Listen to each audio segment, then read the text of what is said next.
Hello, I'm Kendra, and here at Hooked by Happenstance, it is time for another cogitation. Cogitation is my ongoing series where I am looking back at the last year of videos here at Hooked by Happenstance, and I am watching every single one of them. It's a lot of videos in my face, but I'm doing it month by month.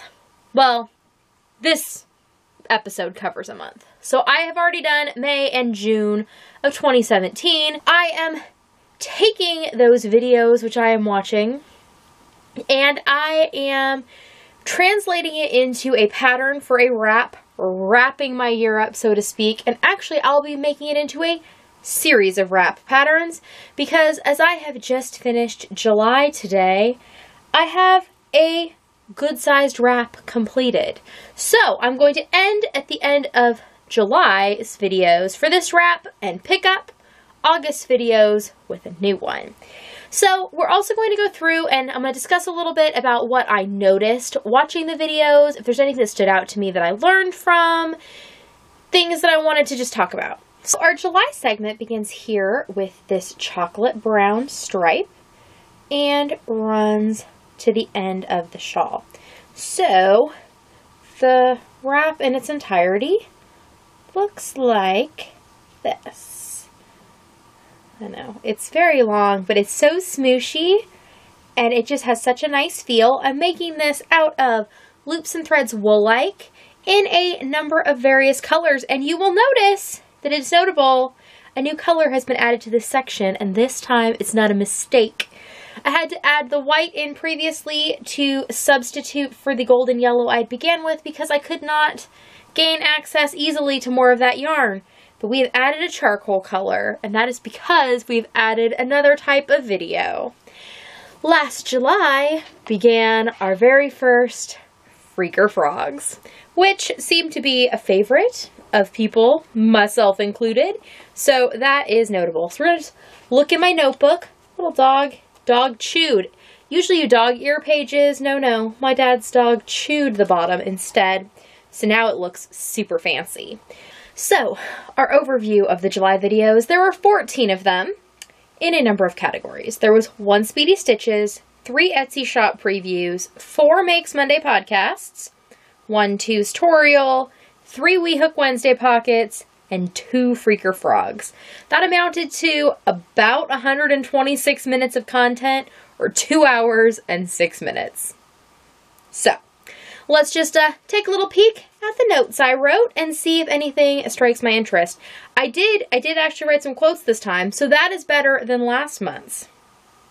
So, in the first segment where I did a Speedy Stitches of a crochet coaster, I said, my wrist is giving me issues, but since I made this commitment, I managed to pull something out of my pocket for you. And my arm was actually wrapped because I hurt so bad, so clearly I was taking the channel seriously in the sense that, like, I had decided I was going to do this thing, so gosh darn it, I was going to do it, even if it hurt a little. And I do remember that feeling, and I do remember pushing through it. Also, in that Makes Monday podcast that came after that, number 8, the week was minimal, because I did a minimal amount of crafting because my arm hurt. I said, it's good to accept our limitations, enjoy the crafting we can do, and accept sometimes we can't do it all. And I needed to hear that again. I need to, like, post that on my wall. Like, I really should. I should go through and write some of these things down for myself so that, you know, I should just listen to myself. That it's good to accept we have our limitations. Life is a limiting factor. We have physical limitations. We have budgetary limitations. Sometimes you just can't finish a project because you straight up can't go buy the yarn because yarn is not always cheap. So, you just need to accept that and enjoy the stuff that you can do. Stop focusing on the stuff that you can't. I need to remind myself of that frequently because right now, having a little problem with that.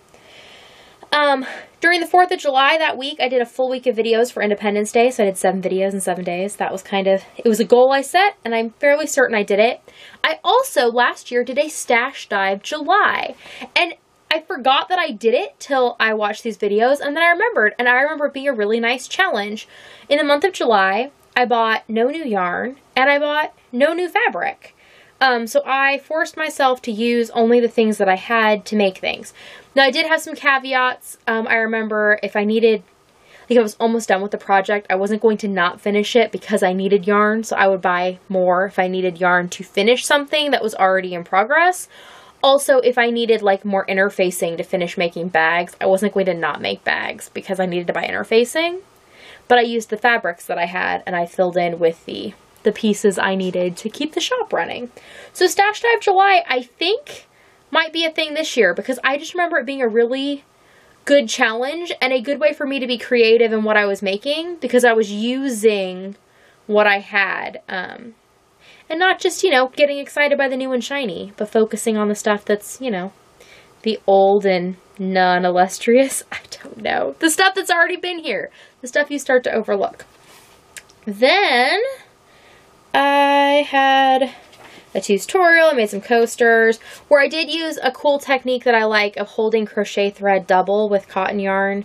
So that way, I mean, you can hold crochet thread double with anything, but to be able to hold and then drop the yarn and go back and forth, that way you have like sparkly bits, but it doesn't really affect the weight of your yarn, but it adds a little interest to the yarn. Oh, and then I did my first Freaker Frog in July, as I mentioned, and it was like, when I saw myself try and like wrench open the drawer, I have made an incredible amount of progress in a year on facing my fear of the unfinished. Number one, I have dealt with a lot of the feels that come with my feelings about my crafting and, you know, just things that are hanging over your head. I've dealt a lot with the feelings, which I think is very important. I think there's a lot more feelings wrapped up in our crafting than we sometimes admit. But I had to like wrench that drawer open, and now the drawer is half full of fabric scraps, which maybe I need to deal with those in a separate thing. I don't know. That's another problem. But I know they're there, and they're there with a purpose. I just haven't gotten to doing what I have planned with them. But yeah, my first thought, I wrote it down, was, wow, the drawer has made progress. So happy about that. And that is the first time I said good yarn does not belong in bad projects. And no, I did not plan that to be like a catchphrasey thing. I said it off the top of my head, and as soon as I said it, it was like, that is your mantra, Kendra. Good yarn does not belong in bad projects. And I know that that has been a useful phrase for some of you as well, and sometimes I just need to repeat it to myself, since I know some of you do too. So use it as a mantra if you need to. Good yarn does not belong in bad projects. It just doesn't. I also noted that frogging makes me feel better than things just shoved in a drawer. And then I was writing about guilt and catharsis. So like the guilt of these things just sitting here, not being used. And I know I talked in that first video about how you don't always frog things because you feel guilty that you invested time. You feel guilty that you invested money.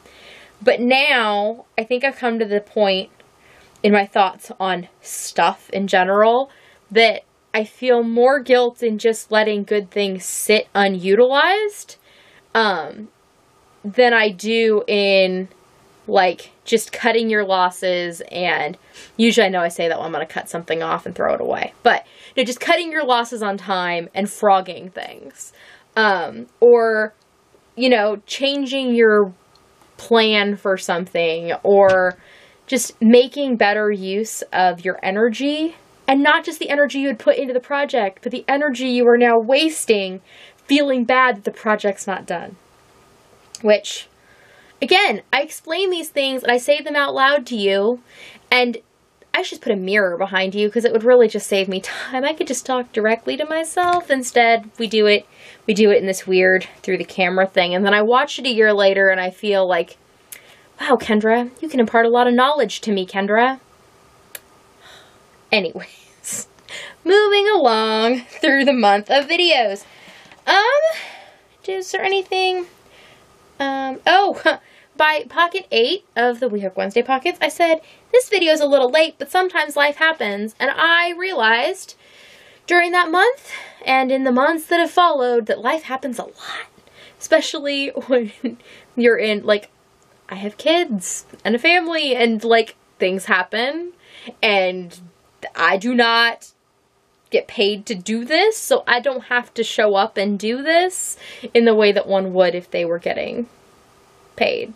So, that just becomes a thing, as indicated by, like, I missed a Vita video because I wasn't ready, and I'd rather put out good videos when it's convenient-ish than videos I'm not happy with just because I'm supposed to have one out, or miss out on, like, time in my life with my people to make videos. So instead, I, like, find good ways to mix the two.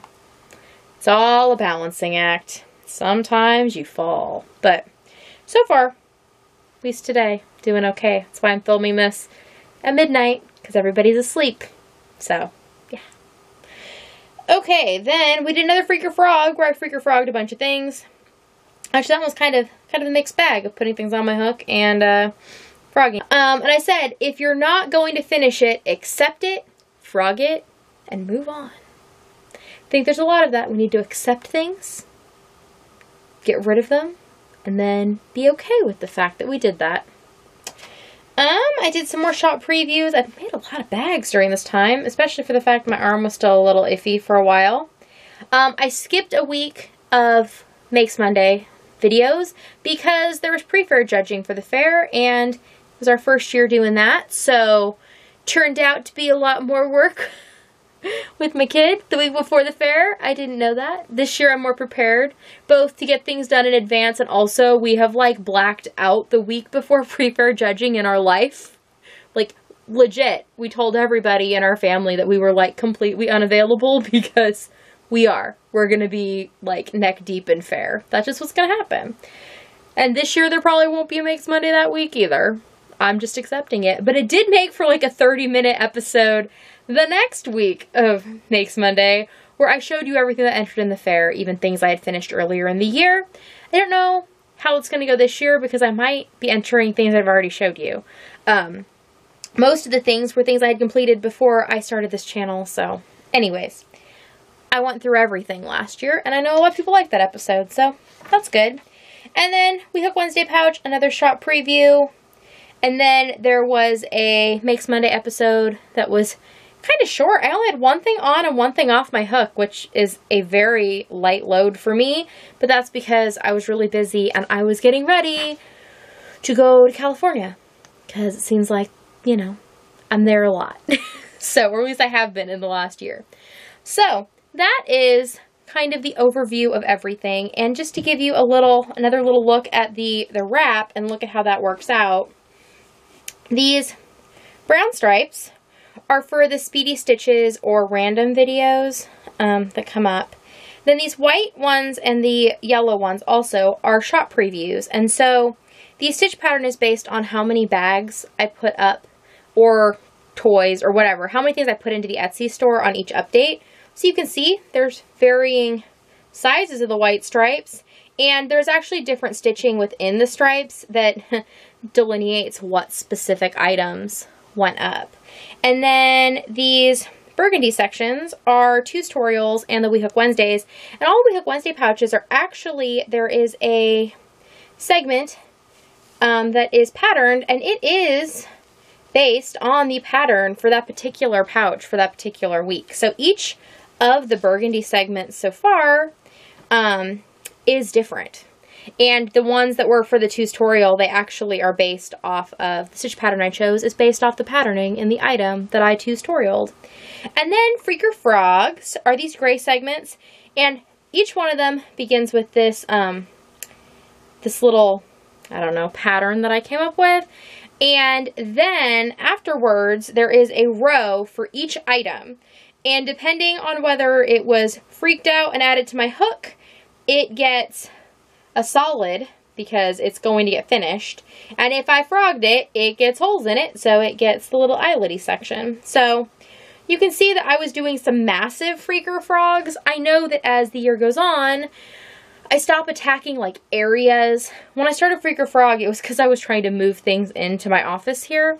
So I would go and get like a whole box of stuff, like a legit cardboard box, and I would dig through it, and we'd talk about all the things that were in it in one video. And now I'm down to a more manageable amount where I can literally go and just pick up one item. So the length of the videos has shortened, but the number of items covered has shortened also, and it is I think a better better way of going through it. I don't think you necessarily always need to go through things in bulk. Sometimes I think it is easier to just deal with the items one at a time. It's just more manageable. It also means that when you commit to putting those things on your hook, you actually can put them on your hook, because you can't actually, I don't think, easily, for most people, add like 8 things to your active works in progress unless you have your slate completely cleared off before you begin. But that has just been my experience. But looking back at July was not a bad month. It was kind of me figuring out what worked. Like, May I was trying things. June I was figuring out what things were already not working. July, things seemed to get a little bit more comfortable. And then we have August. So I have yet to watch all the August videos, but I'm going to go do that. And I will see you on Tuesday to discuss some portion of them. I've decided that from here forward in the Cogitation project, I am not going to try and attempt an entire month at a time, because seriously, 14 videos worth of stitching, that is a lot to try and get done by Tuesday. Well, I guess, oh, today's Tuesday. Next video is Saturday. But yeah, it takes me longer than that. So I'm going to get through as many videos as I can doing the segments, and we will just discuss those videos in the next Cogitation, which will come out on Saturday, and it will be some portion of the August videos, and we'll just move on from there from now till I feel like this project is done. I hope that you all are having a good whenever it is for you, and I will see you all tomorrow for a Let Peach Lit pick.